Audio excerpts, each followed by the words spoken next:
Hello, my name is Kyro, and today I'm going to be showing you how to easily get all of the hybrid flowers in Animal Crossing New Horizons. Now, I actually made a graphic for each one of these for simplicity purposes with all the relevant information.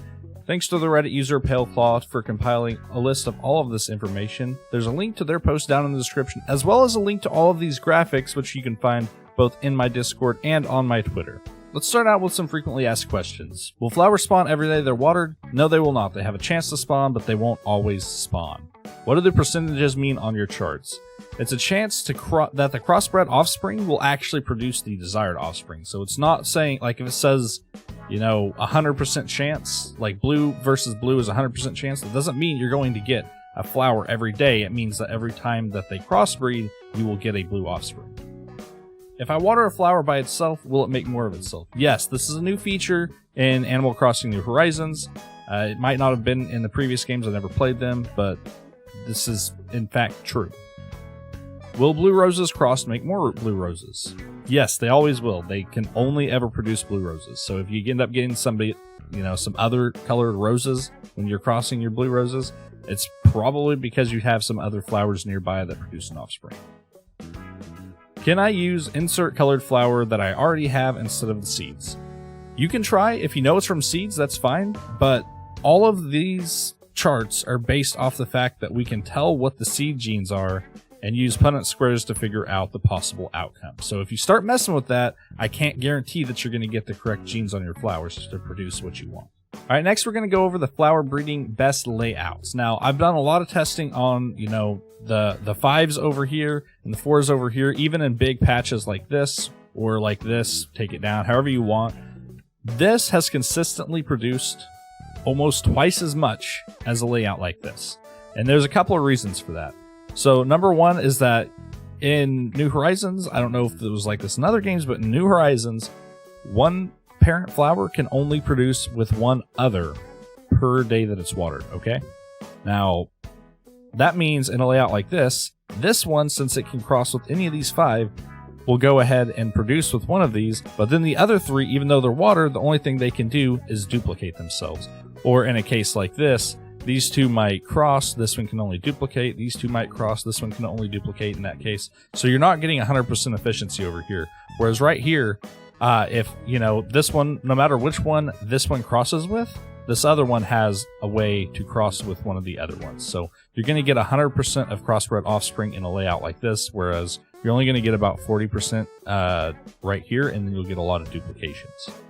Now, watered flowers can still produce duplicate flowers, so if you're getting multiple offspring in this scenario, that's why. It's because it's a duplicate.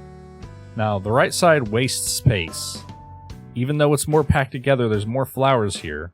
You're going to get, 2 crossbreeds out of these 4 flowers versus 1 crossbreed out of these 5. So that's my tips and recommendations for flower breeding. I'm going to continue doing testing. I've done over a month of in-game testing on multiple patches, and I've not seen anything go outside of this. So if you guys get anything, send me a picture so I know, because pics are no proof, But yeah, going on. All right, let's get things started with the Hyacinths breeding guide. Seeded flowers always have the same stats, so that's why we go over here. Anybody that wants to do Punnett square information or check their work, they can go ahead and do that. All of the genes are listed on the sides of all of these flower pairs whenever we go ahead and go through all these charts. Now, a lot of people want purple hyacinths. To get that, a lot of people are breeding blues together that they get from whites. This cannot happen. You cannot get the purple flower from blues that you bred from seeded whites. You don't have the correct gene pair, so it'll never happen. Now, if you breed a seeded red and a seeded yellow together, get orange, you can breed those together to get both blue and purple offspring. The purple is only a 6.25% chance to occur, and the blue is a 12.5% chance to occur. Now, if you go to a mystery island, you can get this blue, which is the same we get from breeding 2 oranges together. They have the same gene pairing. So you breed those together, and then they're going to have a 25% chance to give you a purple offspring. All right, moving on to Cosmos. This is one of the simpler ones. Here's the seeded layout, and then here's all the combinations. You don't need much more than that. Very, very simple. Next up are lilies, and again, they're pretty simple. Seeded varieties here, and you can breed all of the hybrids out of the seeded varieties at a fairly good rate. Next up is the mum breeding guide. If you cross the seeded red and seeded white, you'll get a pink mum 100% of the time. Now, these can have two different gene pairings, but it doesn't matter. That will always end up being this color. Now, if you go ahead and produce two of the white ones together, they'll have a purple offspring 25% of the time, which is all recessive traits. You cross a seeded red and a seeded yellow, you'll get a hybrid yellow 100% of the time, which is very useful if you're trying to get the purple or green mums here. Now, the hybrid yellow and hybrid yellow can both produce a green offspring at 6.25% chance, or a purple offspring at 25% chance. Now, if you go ahead and save these purple offspring, put them aside, you can put those together, not the regular, but the special purple, and then get a 25% chance to get a green mum. All right, now to the pansy breeding guide. If you cross a seeded red with a seeded yellow, then you will 100% of the time get the orange variety. Seeded white and seeded white make blue 25% of the time. Now, seeded red with a blue will make a hybrid red 100% of the time, which is useful if you're trying to get purples. Now, two of the hybrid reds together can produce a purple at 6.25% chance, which is fairly low, so you'll want quite a few of these in the 2x2 breeding layouts.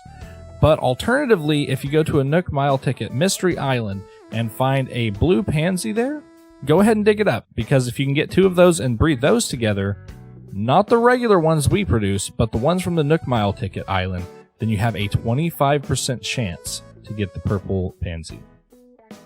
Alright, this one had a lot of information on it. This is the rose breeding guide. Now, obviously we've got 3 types of regular flowers. I couldn't fit all of the different types on here. They actually use 4 sets of genes instead of 3, so it's one of the most complicated flowers to breed. Now, seeded red, seeded yellow will go ahead and give you an orange 50% chance. Seeded red and red can give you a black 25% chance. Seeded red and red can also give you pink 25% chance. So if you're going for pinks, there's a good way, but not the best way. Seeded red and seeded white can give you a pink rose 50% of the time. The W gene here can be anything, literally anything, so we don't know what it is, and I don't know the way to test it. If you're going to use these pinks to breed anything else, I wouldn't recommend it. I'd recommend going with this. So seeded white, go ahead and make you some purple 25% of the time. Black and a seeded yellow will make an orange 100% of the time. So if you're going for the oranges, get some blacks, get some seeded yellows, make yourself a good breeding layout. You get a bunch of orange roses. Hybrid red and hybrid red, which I'll show you how to get, can actually produce a blue rose, but it's a 1.6% chance. This is what you'll see in almost every guide online, and let me show you why it's not recommended to go this way. Now, if you produce an orange flower over here, either one of these, and you cross it with a purple flower, you can get a hybrid red rose, okay? 25% of the time. But 25% of the time, also, you're going to get a red rose that's not hybrid. And if you put those together with a hybrid red rose, they will never produce a blue offspring. So you're going to get this rose that has a very small chance of being able to produce a blue offspring. And you could get lucky. It's worth noting you could get lucky and get them very easily. Just note that if you're having troubles, that's why. Now, alternatively, if you go to a Mysterious Island from the Nook Mile tickets, you can get 2 of those flowers that are orange, and then breed those together for a blue. That's been confirmed. We don't know the probability since we don't know the genes on these flowers. Now, also, for those of you wanting to get the gold rose, if you water black roses with the gold watering can, we don't know the probability of it, but it will produce golden roses. Now, if you guys want to get the guaranteed blue rose method, it's a little bit more work. It's unconfirmed whether it's faster or not, since this is highly luck-based. But, yeah, go ahead and check out my other video. There should be a link up here in the top right. And then also, you can go ahead and go to this video link, and then the Reddit post right here also has a text guide on it. Alright, on to the tulip breeding guide. Now, they have 3 sets of genes, which is a lot simpler. One other flower you should keep an eye out on the Mystery Islands is the black tulip. Now, these can be used to get a 25% chance when bred together to get a purple. Note that whenever you get the black offspring from 2 seeded reds, if you breed those together, you will never get a purple. So do not make that mistake. These have to be from a mysterious island.